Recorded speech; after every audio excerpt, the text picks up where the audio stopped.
একজন মানুষ মারা গেছেন বেলা 11টার সময়, দুপুরে বেলা 11টায় মারা গেছেন। আত্মীয় স্বজন সব বাড়িতে আসতে আসতে রাত 8টার সময় তার জানাজা হবে।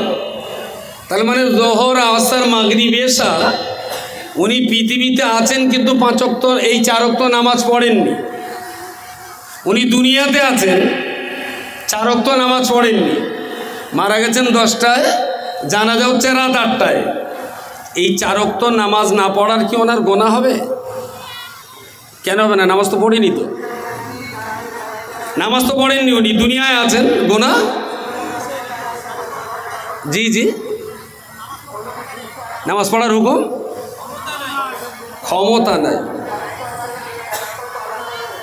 তার মানে এমনভাবে বলেছেন উত্তরটা যে আমি আবার কথা বলার লাইন পাচ্ছি না। নামাজ পড়ার কেউ যদি ক্ষমতা হারায়, পরে কিন্তু ক্ষমতা পেলে তাকে কাজা পড়ে দিতে হবে। একজন লোক প্যারালিসিস, নামাজ পড়বার ক্ষমতা নেই, 2 বছর পরে যদি সুস্থ হন তাহলে তাকে আবার কাজা নামাজ পড়ে দিতে হবে।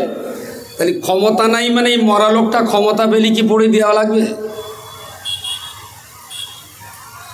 অ্যাকচুয়াল ইসলাম আপনার উপরে ততক্ষণ যতক্ষণ আপনি জীবন্ত আছেন।